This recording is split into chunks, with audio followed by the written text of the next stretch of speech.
जय जय श्री राधे। एक बार एक महात्मा जी निर्जन वन में भगवत चिंतन के लिए जा रहे थे तो उन्हें एक व्यक्ति ने रोक लिया। वह व्यक्ति अत्यंत गरीब था, बड़ी मुश्किल से 2 वक्त की रोटी जुटा पाता था। उस व्यक्ति ने महात्मा से कहा, महात्मा जी आप परमात्मा को जानते हैं, उनसे बात करते हैं।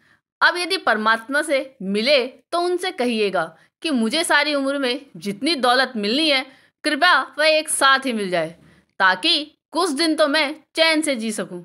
महात्मा ने उसे समझाया, मैं तुम्हारी दुख भरी कहानी परमात्मा को सुनाऊंगा, लेकिन तुम जरा खुद भी सोचो, यदि भाग्य की सारी दौलत एक साथ मिल जाएगी तो आगे की जिंदगी कैसे गुजारोगे। किंतु वह व्यक्ति अपनी बात पर अड़िग रहा। महात्मा उस व्यक्ति को आशा दिलाते हुए आगे बढ़ गए। इन्हीं दिनों में उसे ईश्वरीय ज्ञान मिल चुका था। महात्मा जी ने उस व्यक्ति के लिए अर्जी डाली। परमात्मा की कृपा से कुछ दिनों बाद उस व्यक्ति को काफी धन दौलत मिल गई। जब धन दौलत मिल गई तो उसने सोचा, मैंने अब तक गरीबी के दिन काटे हैं, ईश्वरीय सेवा कुछ भी नहीं कर पाया। अब मुझे भाग्य की सारी दौलत एक साथ मिली है तो क्यों ना इसे ईश्वरीय सेवा में लगाऊं, क्योंकि इसके बाद मुझे दौलत मिलने वाली नहीं। ऐसा सोचकर उसने लगभग सारी दौलत ईश्वरीय सेवा में लगा दी। समय गुजरता गया। लगभग 2 वर्ष पश्चात महात्मा जी उधर से गुजरे तो उन्हें उस व्यक्ति की याद आई। महात्मा जी सोचने लगे, वह व्यक्ति जरूर आर्थिक तंगी में होगा, क्योंकि उसने सारी दौलत एक साथ पाई थी और कुछ भी उसे प्राप्त होगा नहीं।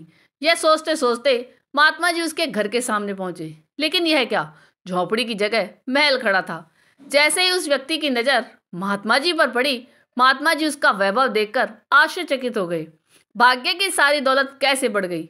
वह व्यक्ति नम्रता से बोला, महात्मा जी मुझे जो दौलत मिली थी वह मैंने चंद दिनों में ही ईश्वरीय सेवा में लगा दी थी।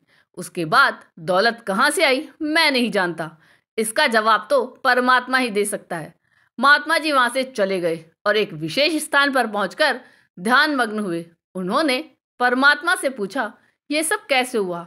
महात्मा जी को आवाज सुनाई दी, किसी की चोर ले जाए, किसी की आग जलाए, धन उसी का सफल हो जो ईश्वर अर्थ लगाए।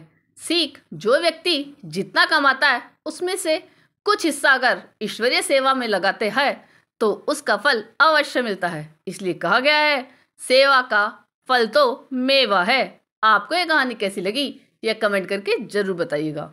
चैनल पे नए हो तो सब्सक्राइब जरूर कीजिएगा और वीडियो को लाइक और शेयर कीजिएगा। जय जय श्री राधे।